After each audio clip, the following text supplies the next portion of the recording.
How are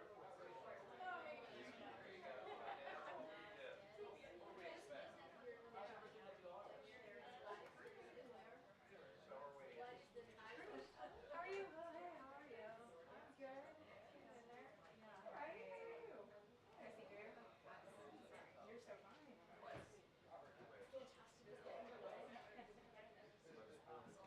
No, I don't find it's fair. It's for teacher, right? Yeah, usually that should be.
Hi, everybody.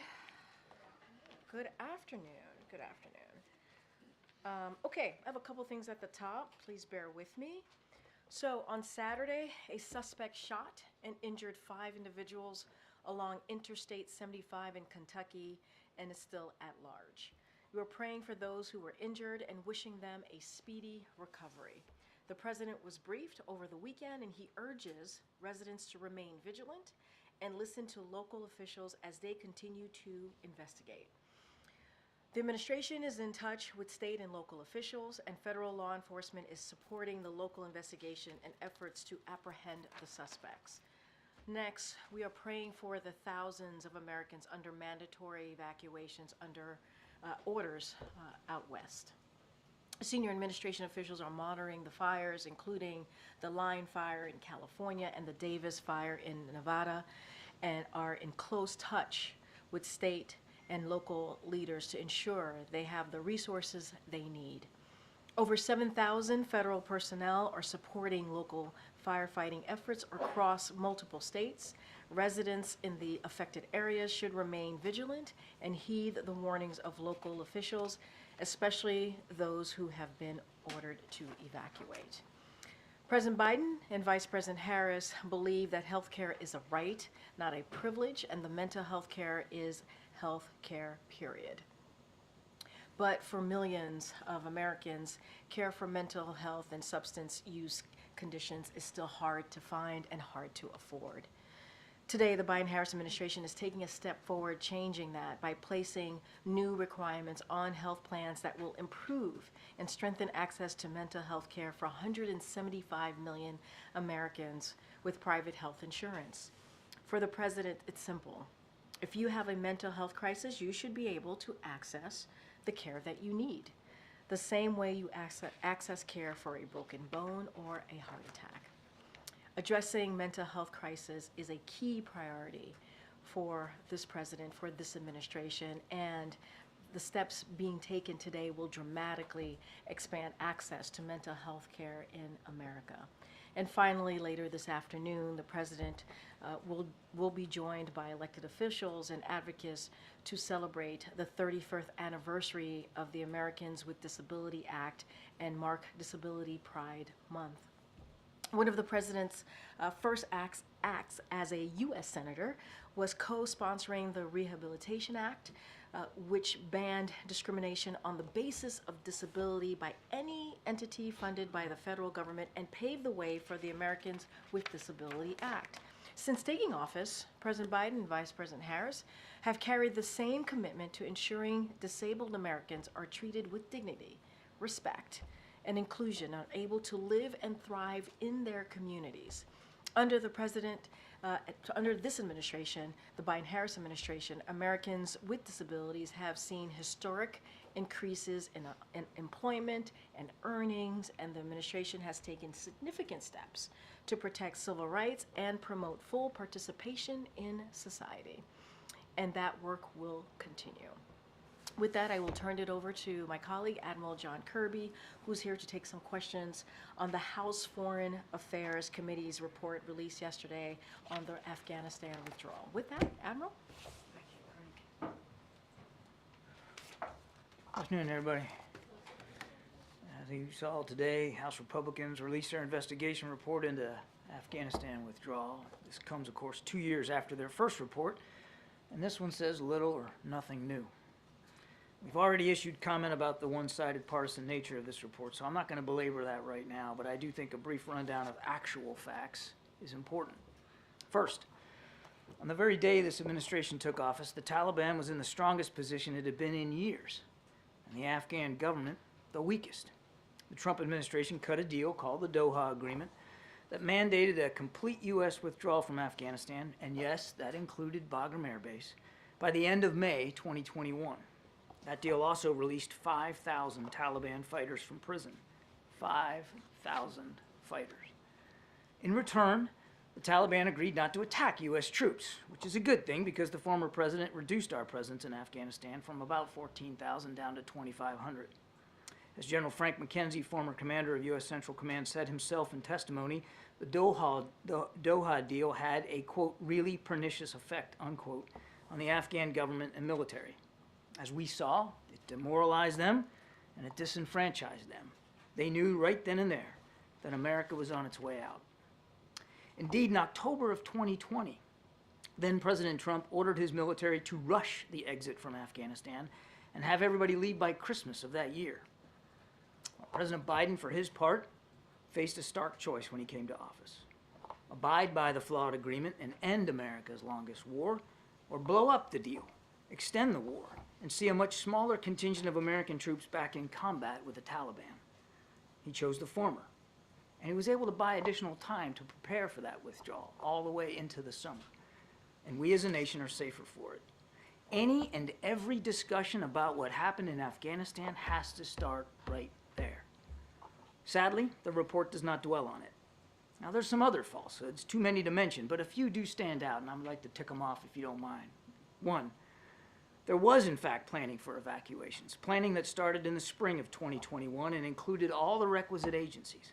In fact, the Department of Defense pre-positioned military units in the region so that once a decision had been reached to evacuate, they would be poised to respond in a timely fashion. Two, there was no fine-tuned assessment of how fast things would unfold in August of 2021. It all moved a lot faster than anyone anticipated. As the Taliban moved in, Afghan forces stopped fighting, and the Ghani government fled. As then chairman of the Joint Chiefs of Staff, General Mark Milley said, quote, "Nothing that I saw indicated a collapse of this army and this government in 11 days," end quote. Three, there was no point in securing Bagram Air Base for use during the evacuation. Doing so would not only have required thousands of additional U.S. troops, but also would have required a dangerous trek by evacuees over Taliban-controlled territory, making the evacuation even more difficult to execute than it already was. 4, there was no handover of U.S. equipment to the Taliban. That equipment had been provided to Afghan security forces appropriately and with congressional approval over the course of 2 decades of war. That equipment was left by those Afghan forces when they surrendered or stopped fighting. And 5, there was no deception, lying, or lack of transparency by this administration, either during or after the withdrawal. We did the best we could every day to keep the American people informed of what was happening. We conducted our own after-action reports and shared those too with the public. And as I mentioned, we cooperated extensively in this investigation and we continue to work with the War Commission. Ending wars is more difficult than starting them. President Biden knew that. He acknowledged that. But it doesn't mean that the decision to end this one was wrong or that the withdrawal wasn't conducted as professionally and as bravely as was humanly possible given the circumstances. It doesn't mean we don't grieve and mourn with the families of those whose lives were tragically taken during the withdrawal, especially at Abbey Gate on the 26th of August of that year. And it doesn't mean that we don't still look with awe and admiration at the many thousands of men and women who waged this war over the course of 20 years. Troops, diplomats, intelligence experts, contractors, and civilian employees from this and dozens of other nations. They accomplished the mission for which they were sent to Afghanistan. They helped make us a safer nation. Sadly, 2,461 of them did not make it home. And many of those who did still struggle with the wounds of war, seen and unseen. As the President has said, we owe them and their families a debt of gratitude that can never be fully repaid. But now that the war is over, our nation can better focus on other pressing national security interests around the world. We would do well in all this partisan rancor over the withdrawal to remember that. Take some questions.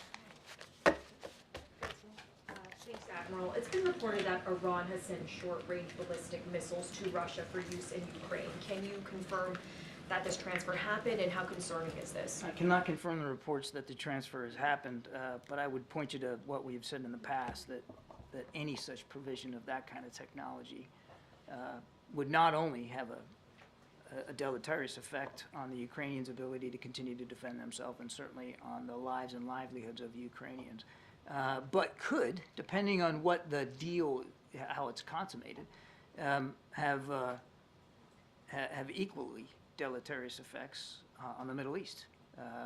In Iran that already has an improving ballistic missile program we could only assume would want to stand to gain from some sort of partnership with Russia to improve their capabilities in the region. And of course, given all their destabilizing activities, that's a dangerous outcome.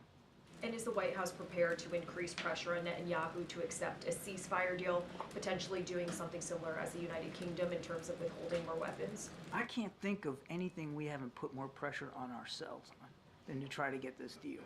And we still, I think I just drew on myself. I think we know how urgent this is, and we're working night and day to try to see if we can get a deal in place. Hamas is the main obstacle to this right now. Thanks, Admiral. A couple of things. Firstly, on Afghanistan, so would you argue that the withdrawal is a success, or do you admit that there were failings involved in that? I point you to the after-action report, where I think we've been very clear about the planning efforts and the execution of the plan. No plan of any operation whatsoever ever goes exactly according to the dictates by which you laid it out. Clearly, there were moments of great violence, and there were moments of mission execution that didn't go exactly the way we wanted it to go. I mean, nobody's walked away from that. But in the main, we were able to get 120,000 some odd folks out of there safely, with an airplane taken off about once every hour. And again, we've laid it all out in an after-action report that the State Department did, that the Department of Defense did, that we did here. And sorry, just very briefly on the point about Keir Starmer's visit and Gaza.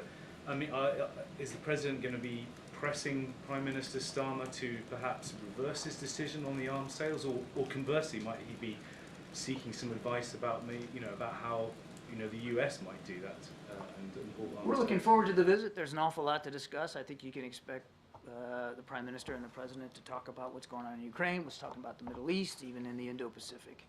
This isn't about twisting arms or trying to change minds. The British government has made their determination about arms provisions to Israel. We respect that. That's for them to speak to. This is about how we move together as principal allies and good friends on a range of foreign policy issues. And I think it's fair to say that that as part of this meeting on Friday, it will focus heavily on an extended agenda of foreign policy issues, expanded agenda. Thanks, Green. Admiral, there have been requests, or there have been signals from congressional Republicans they'd like to continue this investigation into what happened in Afghanistan. Has the White House received any more requests for people to testify? Would they entertain them? I'm not aware of any additional requests for more testimony. Has anyone from the White House or the broader administration been invited to tomorrow's gold medal ceremony for the families of the 13 service members? There will be quite a few from the Department of Defense, both in terms of active duty admirals and generals and civilian political appointees in high leadership positions that'll be there. And on going back to sort of accountability and after action, was anyone ever held accountable by the president directly for what happened with the withdrawal in Afghanistan? And if not, remind the audience why not. We have all held ourselves accountable for the progress of the withdrawal across the administration, and it was a true interagency effort to get those 120,000 people out and to make sure we removed our diplomats and our military personnel safely. As I said, Ed, not everything went according to plan. Nothing ever does. And we mourn the loss of those 13 lives at Abbey Gate every single day here. Their sacrifice is not forgotten. But again, we hold ourselves all accountable for that. One other part of the world, because there's been some movement regarding Venezuela just in the last day. The opposition candidate, Mundo Gonzalez, is now in Spain seeking, or expected to be granted political asylum. There's been a lot written and reported in the last few days about what the administration may or may not be trying to do to get Maduro to leave by the end of the year, before his next term would begin, even though the U.S. and others don't necessarily think he has. What is the latest on what the U.S. is trying to do, and would they ever help Gonzalez come back to Venezuela? I don't get into hypotheticals one way or another about Mr. Gonzalez and what his future might be. He wouldn't have had to seek political asylum if he wasn't accused of trumped-up, ridiculous charges and forced in that manner to flee his own country. What needs to happen next is Mr. Maduro needs to heed the call of the international community and, quite frankly, the Venezuelan people, and release the data so that the whole world can see what the Venezuelan people, who they voted for, and that their democratic aspirations are met. We have in the past, you've seen, levied sanctions against Mr. Maduro and his regime. I don't have any announcements today, but I can tell you we're constantly looking at what our options could be going forward, depending on the decisions that Maduro makes. And does the White House anticipate any surge in illegal border crossings or attempts to do so because of the instability in Venezuela?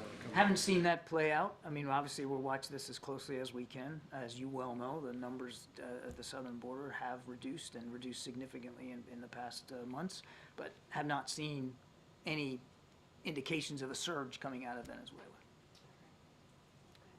John, China said that they'll be holding joint naval air drills with Russia starting this month. What's the level of concern from the administration that these two countries are cooperating? Is this a sign of deepening cooperation? I think it is, sure.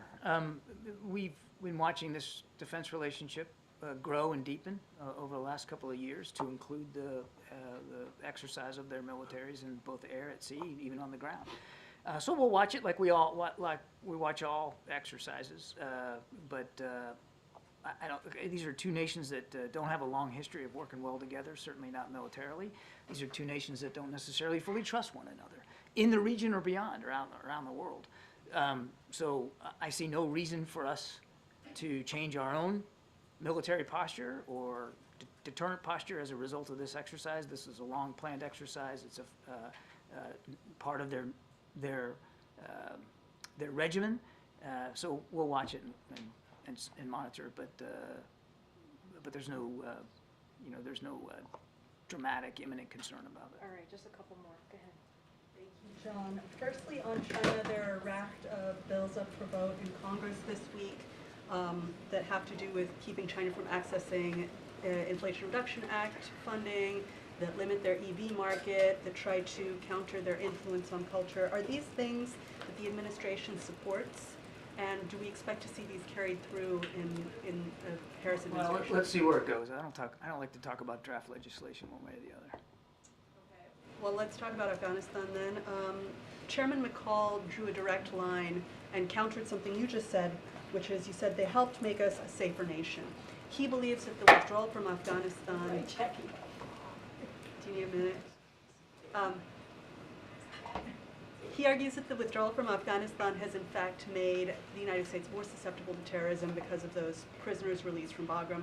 What can you say to the American people to assure them that this administration is trying to keep them safe, and how safe are they? Boy, just go on CENTCOM's website. Look at the press releases that they send every time they take out a leader of ISIS or an al-Qaeda leader. We have proven the case about over-the-horizon counterterrorism capability to a fairly well. Now, that doesn't mean we're sitting back, resting fat, dumb, and happy. That's the kind of capability you have to keep working at and keep trying to improve, and we are. I think it's also important to look at what else is going around the world. You know who would have loved for us to be stuck in Afghanistan for another 20 years is President Putin, President Xi. They would have loved that. But now, because we're not in a ground war in Afghanistan, a ground war for which the original mission had long since been accomplished, we're able to focus on those more modern and relevant threats to our national security posed by nation states and non-nation states around the world. But as for counterterrorism capability, again, we have proven time and time again that we are able to monitor the threat and deal with the threat, sometimes in near real time if need be. Not taking it for granted, not saying we don't always have to keep sharpening it, but believe me, we're focused on it. Administration officials have said that after the 6 hostages were killed earlier this month that Hamas changed the terms of the deal. Did Hamas explicitly tell mediators that there are new terms, that they want more prisoners released?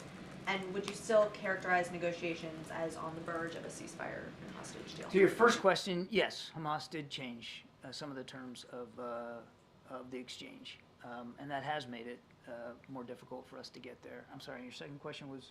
Would you still characterize the deal as on the verge? We still believe that even for the new amendments that Hamas has made, that it's still worth an effort to try to see if we can't get back into a ceasefire negotiation, but we're not there right now. Sir, there's a report that the president's convening his national security team on this issue today. Obviously, it's not on his public schedule. Is there anything more you can say about who he's bringing in or what he's doing, or is this part of the ongoing conversation? I think there was a little bit of a miscommunication, Kelly. What was being referred to was his normal presidential daily briefing where he's presented with the intelligence of the day and has a chance to speak to some members of his national security team when he does that. It was not a major NSC meeting. Thanks, John. The American citizen who was killed in the West Bank on Friday, Aysen Ege, has the president had a chance to speak to her family at all? And do you have any sense of where the investigation stands? I know that you all had asked for the ball to get rolling on an investigation to her death. Do you know if there are any updates on that? He has not spoken to the family as of yet. I don't have a call to talk about today. Obviously, we continue to mourn with her family, of course. The Israelis have reached out, made sure that we knew that they were promptly investigating this. As I understand it from just before I came out here, they are moving swiftly on this investigation and will soon, we think, in coming days, be able to present their findings and conclusions. We'll obviously withhold our judgment until we see that. We've called for a complete, thorough, swift, and transparent investigation. We'll see what they learn. Okay, final question, go ahead. Oh, hi, thank you. Do you have any response to Russian drones violating NATO member states, Latvia and Romania the weekend? I think you're talking about reports that parts of drones, I think, have landed in Allied territory, if you will. This is unfortunately not a new development, as it happened over the course of the war in Ukraine, where missile fragments or drone fragments sometimes get caught up in the combat, in the air combat, and land in a neighboring nation. We watch that closely, as you might imagine. We're in close touch with our allies and partners about that. But it just underscores the danger that Mr. Putin's war in Ukraine has now caused to the whole European continent, and the fact that the security landscape has changed, not is changing, not will change, but actually has changed, which is why we're doing everything we can to make sure Ukraine can defend itself. All right, thank you so much, Admiral. Thank you. Thanks, John. Thank you, guys. Okay, all right. Hi, Chris. It's been a while. It actually has been a while, right? It actually has. All right. Question, first of all, on the war in Gaza. The UN Secretary General said the UN was willing to monitor any ceasefire deal. Is that something the White House is interested in, perhaps taking them up on that offer? Say that one more The time. UN Secretary General said the UN would monitor any ceasefire deal. Is the White House interested in taking them up on that offer? Look, as you know, there is, and the Admiral just spoke to this as well, we're continuing to have those conversations. We continue to want to make sure, right, that we get these hostages home. We want to make sure that we have an end to this war. That's what the president has said. And so we are pursuing certainly all efforts, is something that the president said, to secure a deal that would release, again, the hostages that are being held by Hamas. We cannot forget that the murder of the 6 hostages by Hamas and has actually put us in a place where this is incredibly, even the urgency is even more clear, right? And the new demands they've made have called into questions, right? Hamas's readiness to do any deal at all, and the sincerity of the negotiations. And that's what we see. So, even though we're hearing that, we want to continue to talk about the next steps with our co-mediators. This is Egypt and Qatar, and that's what we're doing. That's the focus. That's what the president believes in order. The best path forward is to get this hostage deal, and that's what the president wants to see. The Vice President is preparing for a debate tomorrow night with Donald Trump. Has the President spoken to the Vice President about the upcoming debate? Yeah. And also, does he plan to watch it tomorrow night? So I can say, and I think I confirmed this last week in either a gaggle or at the briefing, which is that the president is going to watch the debate. He's looking forward to watching the debate. I'm not going to preview or confirm any conversations between the president and the vice president. As you know, they speak often. The president is incredibly proud of the vice president. I just don't have anything to share beyond that, but he will be watching. We'll be watching in New York. Yeah, what is he watching for? I mean, I'm not going to get into details, but he'll be watching. He'll be obviously supporting the vice president in her debate. I just don't have anything else to add to that. Thank you. Okay. Thank you. Can you confirm reports that the president is hoping to establish a U.S. sovereign wealth fund and give any estimated time of announcement for that? So I certainly don't have anything to announce from here. But look, the president has worked to unlock investments here at home and abroad that benefit our economy, right? The economy and also our national security. That is something that the president has worked to do in the past 3.5 years. I just don't have anything to announce at this time. Thank you. With Congress back today, can you just give us the broad White House view on the state of government funding negotiations? And obviously you issued the veto threat on the House Republicans' proposal, but with that dead on arrival in the Senate. So a couple of things. I think the SAP went out, so certainly would direct you to that. That came out of this administration. But with the end of the fiscal year rapidly approaching, obviously by the end of this month in September, Congress needs to pass a short-term continuing resolution to provide more time to pass full-year funding bills. We urge Congress to do this quickly, to pass this quickly, to keep the government open. It is really easy. It's like their number one job. They know how to do this, to keep the government open and provide that emergency funding for disaster needs. I just talked about that at the top, about the needs that we're having just right now out west, as they have done on a bipartisan basis. They've done this before, many times in the past. They need to get this done. The proposal from House Republicans is not a solution. It's just not. It contains a partisan poison bill, would erode our national defense, undermine our competition with China, fail our veterans and seniors, abandon communities struck by disasters, and hurt programs that support small businesses while making healthy tax cheats pay what they owe. So House Republicans should stop wasting time. I've said this many times before, repeat it at this podium, and to do their jobs for the American people by keeping the government open. It is a simple job. It's their number one job as Congress, is to keep the government open, and we believe it should be with a short-term CR. Okay, Selena. On that point about government funding, how is the White House engaging with the Hill on this, and does the president have any plans to meet with congressional leaders in the coming days? So I'll take the first question. OMB, Leg Affairs Office, are in close touch with House and Senate leadership on the need to pass a short-term CR to keep the government open. And I laid out what it would do if we didn't, and what it would erode, example, for our national security, as we just had the National Security Council rep here. We're coordinating with Democratic leadership on the best path forward for a short-term CR. And so this is something that, again, they need to do right away.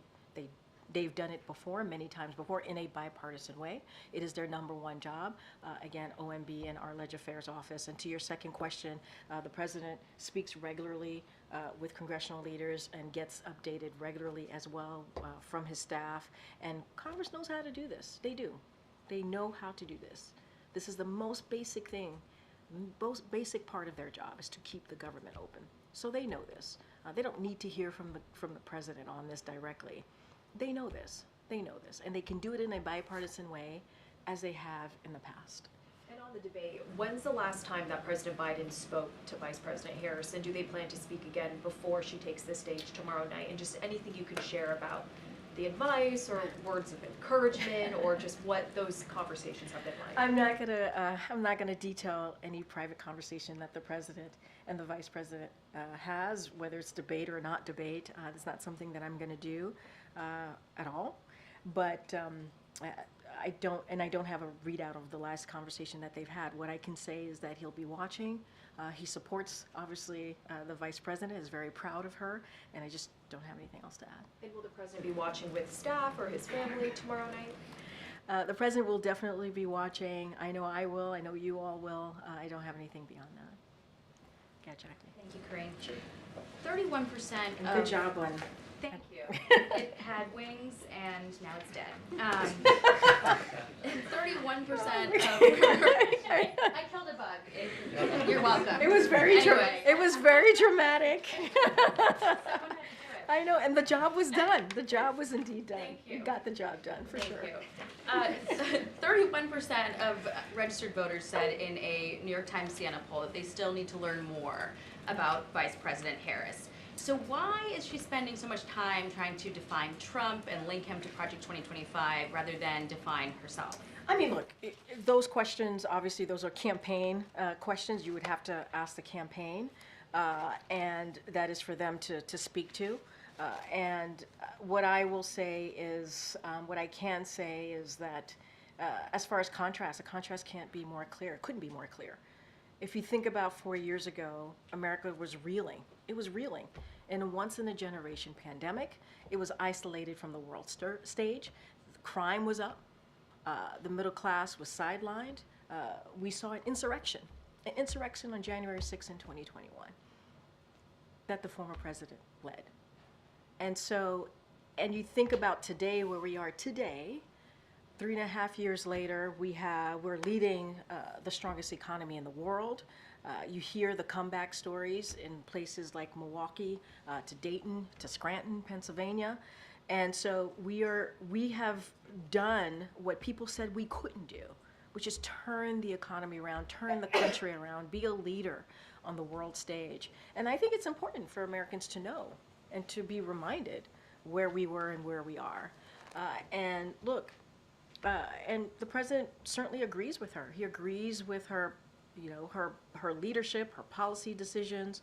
He agrees with her when it comes to making sure that, we need to make sure that we stop Maganomics, right? When you think about the $4,000 tax hike on working Americans. You mentioned Project 2025. That's something Republicans support. Is a radical idea, a radical policy agenda that's going to do more harm to the American people. Trump has repeatedly disavowed it, distanced himself from it. I mean, And I said Republicans. That's something that Republicans support. So this is not anymore being cast as something that Trump embraces? Let me just get that straight. I mean, look, you asked me a couple things. You asked me about the contrast, why she continues to make the contrast. You have to talk to the campaign on her strategy and how they're moving forward.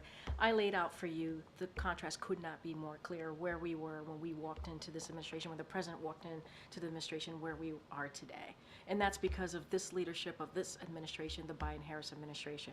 Project 25 is something that Republicans, I'm not going to speak to the president, the former president on this, but that Republicans are pushing. It's a radical idea. We're talking about more radical abortion bans, cuts to law enforcement, cuts to education, repealing Affordable Care Act, and repealing the Inflation Reduction Act, which, by the way, beats Big Pharma, which is something that many elected officials tried to do and couldn't get done. The Biden-Harris administration tried to get it done.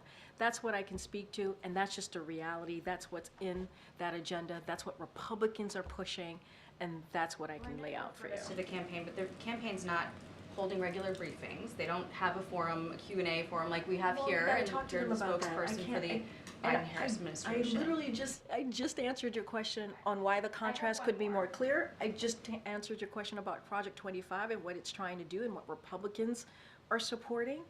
I just laid that out. I don't think it was the question I asked, but I do appreciate the answer. No, you asked me why the vice president's campaign, the Harris campaign, is not doing X, Y, and Z. I said to you, you gotta talk to the vice president's campaign, and that is, there's the Hatch Act. I gotta be mindful to that. You know that. That is, I can't answer that question. How about I try one different way? But I can talk to contrast. You asked me about contrast, and I just laid it out. Thank you. I appreciate that. Does President Biden define Vice President Harris as a progressive Democrat? Look, the vice president has been a critical partner to this president.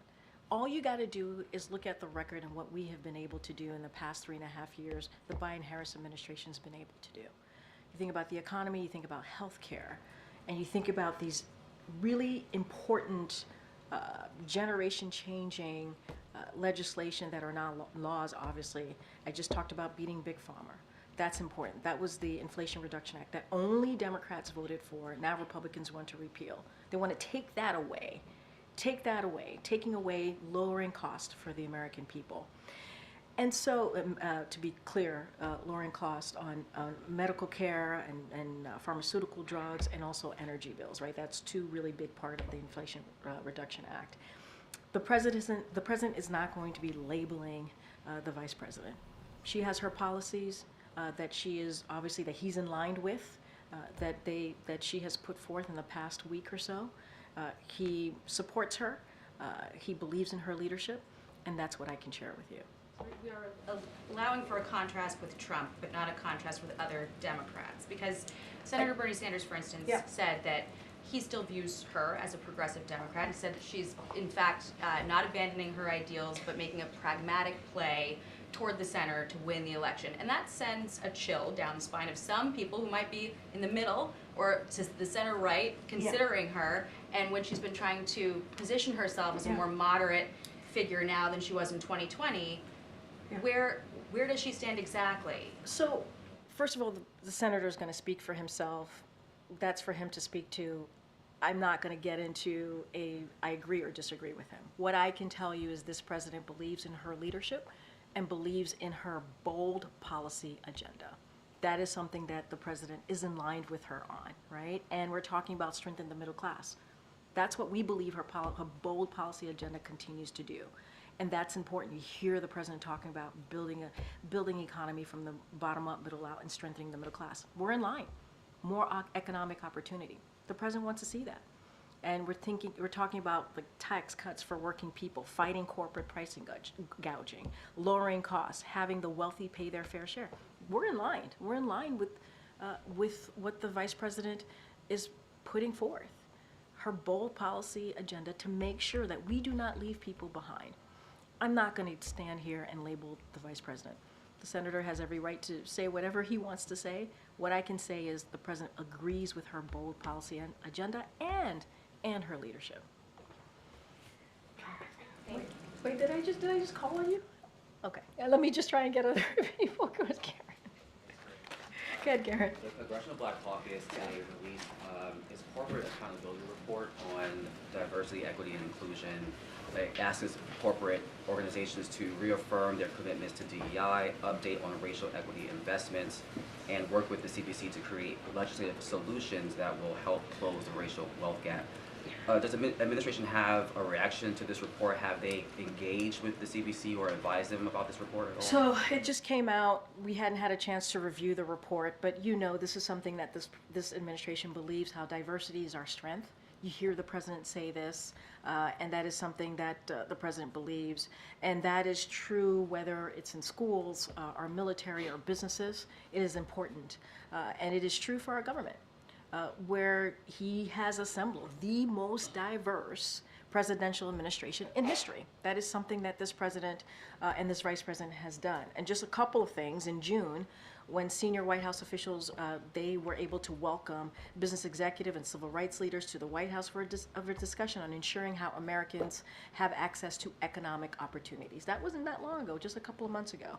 And at that event, business leaders joined civil rights leaders and congressional staff to share best practices and actions that will protect and create pathways to opportunity. So this is an administration that understands that it is important to not leave any communities behind. And I think what we've been able to show these 3.5 years, how those communities who have felt behind, like they were left behind, are now included in the process. They're included in our policies. They're included in our legislation. They're included in how we move forward, even in executive actions, right? And this is the president that takes that very seriously. He also believes it's important to have those different voices at the table, hence having a very diverse, the most diverse administration. And so while we haven't gone through the study, what we can say, we believe diversity is indeed our strength. It is important to continue to do that work, and that's what you're going to see from this administration. CBC is also, as you know, hosting their annual legislative conference this week, and the president is hosting a Black Excellence brunch on Friday. Was that intentionally planned for this week with CBC? And what can you share about the president's remarks that he will be giving? Yeah, so not going to get ahead of his remarks. The president's looking very much forward to holding that brunch here, the Black Excellence brunch here on the South Lawn on Friday, as you just said. But I could share a little bit just more broadly. You can expect the president to speak about the enormous contribution that Black Americans have made to this nation. You've heard the president say that before as well, and continuing our efforts, as I just stated moments ago, about making sure that there are opportunities for all Americans, including Black Americans. So that is something that the president certainly, I think, will touch on, and you will hear more from him on Friday. Is the President or Vice President attending the Phoenix Awards and giving remarks this year? They We'll did have more to previous years? share in a couple of days. We'll have more to share. Go ahead, sir. Go ahead, sir. Go ahead, sir. Yeah, on mental health parity, enforcement's long been an issue, and many plans haven't complied with requirements over the years. Does the administration plan to be more aggressive in terms of enforcement going forward on this? Well, anything that's might be the legalities of it, I'm just not going to get into hypotheticals. It's obviously an issue that's very important to us. It's a great step forward when we talk about the mental health parity, and it's a parity, right? Healthcare, mental health, it should be healthcare. And so we're going to certainly continue to make sure that effort is a key part of this administration in the next 4 or 5 months. Any legal stuff, I'm just not going to get into hypotheticals or anything like that, but this will continue to be a priority that I can continue to be very clear on. Kat Kellyo. How would you describe the way in which in briefings and in other White House communications since July 21st, you reference the vice president more? We hear now more Biden-Harris administration, when if we look back, it would have been much more focused on just the president. So as you do that, how do you describe the importance of, in this official way, talking about her and linking her to the accomplishments? Look, I think it is important for Americans to know that the vice president has played a very big role in the success of this administration over the last 3.5 years. And we have said this before, even before July 21st, how much of a partner she's been, a critical partner. It is not the first time that we've said it. Maybe we're saying it more, to your point, but we've been pretty consistent in saying that their partnership is important, and how she has had even a critical role. If you think about some of these historic pieces of legislation where she was that vote, the vote that she made in the Senate, helped pass that legislation and turn it into law, the Inflation Reduction Act, for example. And so, I think it is important to note how much of a key partner that she's been. And that's something that the president wants us to do. He wants us to make clear to the American people that Vice President Harris has been here from day one, obviously, and has had a leadership role, and will continue to do that. And do you see that as a part of her introducing herself to the country, which is something her campaign has talked about, but again, in this official lane? No, I get the official lane. Look, I don't want to get into murky waters here by getting into her own strategy. That is certainly something for her to speak to.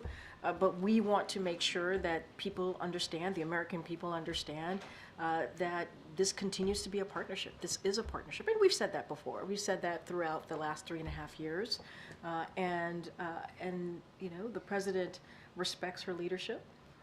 He respects her bold policy ideas, as I was speaking to Jackie about back and forth moments ago, and he supports that. And I think it's important for the American people to understand that, to be very clear. And that's one thing that we want to be very clear about from here. Go ahead, in the back. The Office of Management and Budget has asked federal agencies to start thinking about the transition, that regardless of where we are in a couple months and who wins, there's going to be some kind of transition. How are you all thinking about that? How is the president thinking about that? Especially given, I know at the beginning of this administration, a frequent refrain from your office was, we didn't have a lot of help during the transition from agencies within the government, people within the government. How are you all thinking about what you want that to look like? So let me just state this first so that folks who are watching understand, because I know you all understand this. What is happening right now is common. It is not unusual. It is something that every administration at this point, who are clearly coming to the end of their administration, have to do. So it's a common process, nothing unusual there. I'm sure we will have more to share to your question, but the president, look, when it comes to the job that he has had for the last 3.5 years, almost 4 years, he takes that very seriously. He takes everything that he does, everything that comes out of this administration very seriously, because it's about the American people. It's not about him. And in order to have a a successful government, he has to have that leadership to make sure it's a successful government, right? It doesn't matter for him or whoever is next. So I'm certain we'll have more to share. But again, it's not unusual. The president's always going to do what's right for the American people, and this is part of that. The last transition was, you're talking about how it's not unusual for government to start thinking about this, Yeah. but the last transition was anything but usual. I agree with you. I'm not disagreeing. Disputed. But that's not going to be what this president does. Has he given any specific guidance? Has your colleagues begun thinking about how you want to make it different? I Yeah. mean, 4 years ago was not normal for a lot of reasons. You are exactly right. I'm not disagreeing with you, and we do not want to go back there, right? We do not want that. We do not want to repeat what we saw the last time around in the last administration. It should not be about someone's personal agenda. It should be about the American people. And I think if you've seen anything, especially these last past couple of months from this president, is that he cares. He puts the American people first, and that's how, in your question, that's what he's going to do. He's going to do what's right for the American people, and how do we move forward in the way that we put them first. That's the best that I can answer that for you. Thank you. No problem. Thanks, Corinne. Good to see you. I think what the White House makes of former President Trump's comments over the weekend saying, when I win, those people who cheated in elections in 2020 and 2024 will be prosecuted to the fullest extent of the law. Have you seen those comments? Has the president seen those comments? And what do you think of them? I could say I have not spoken to the president about those types of comments.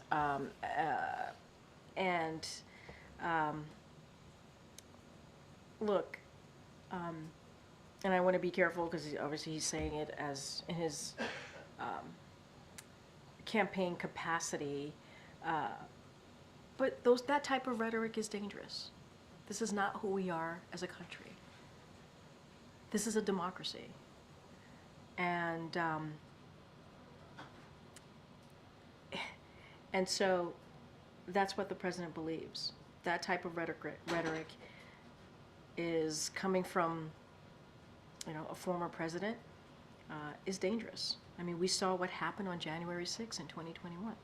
2,000 people went to the Capitol. Some of your colleagues reported on this. Some of your colleagues were there. Law enforcement members were attacked.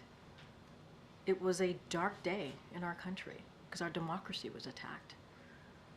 And they went there because they were told that they should overturn an election, a free and fair election, where dozens of Republican judges said that it was indeed a free and fair election. And so that type of rhetoric is dangerous and unacceptable, and that is not what this president believes. Just a quick question. Yeah, sure. On voters in particular. As the president makes some outreach to black lawmakers, I wonder if he's going to make some outreach to black voters specifically. You know, both campaigns are working to do that in states like Georgia. Yeah. And perhaps some of that economic message is getting lost with some black voters. If you talk to them, they have a different picture of the Trump economy than they do the Biden economy, so to speak.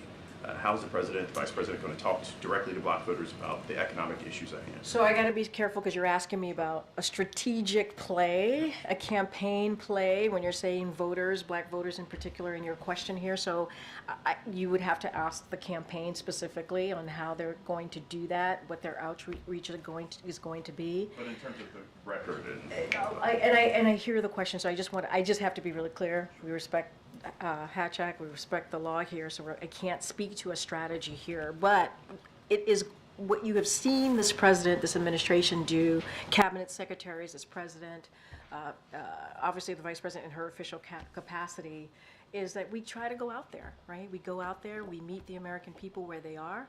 We talk about what we have done in this administration over 3.5 years. We talk about how we've been able to rebuild the economy. We talk about how we're leading the economy in the world, right? The strongest economy in the world.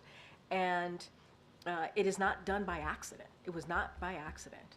Right? It is because the president and Democrats in Congress, when you think about the American Rescue Plan, which helped turn things around, put checks in pockets, right? We're able to do that. Put shots in arms, right? So we can deal with a once-in-a-generation pandemic. It was not easy, but we were able to get this done. Now, do we understand that some Americans are not feeling that? Yeah, we get that. We understand. That's why the president is going to continue to talk about ways to lower cost.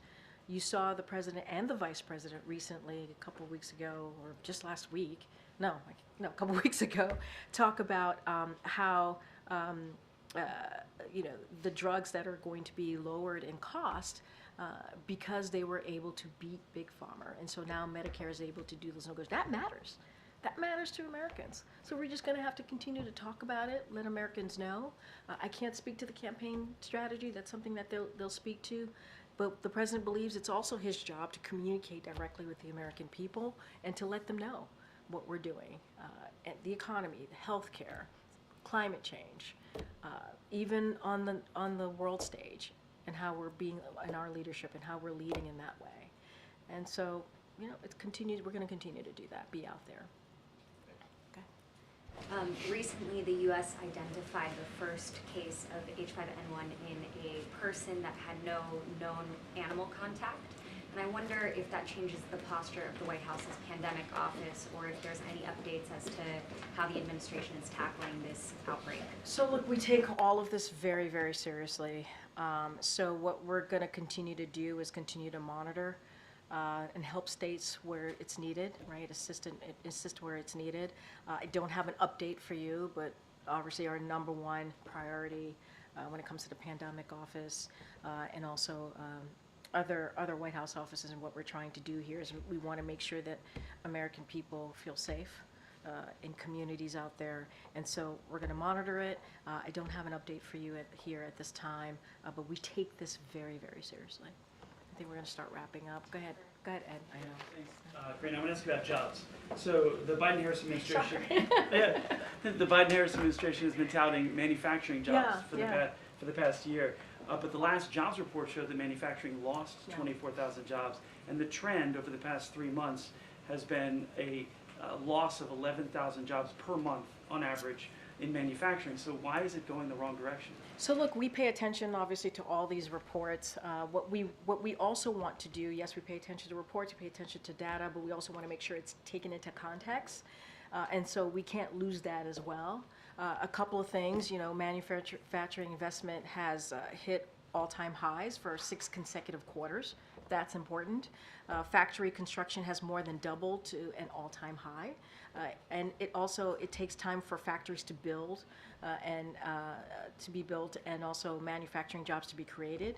And so we've created over 1.6 million jobs in manufacturing and construction. So you got to put this all into context. And we've seen businesses invest more than $900 billion in manufacturing and clean energy.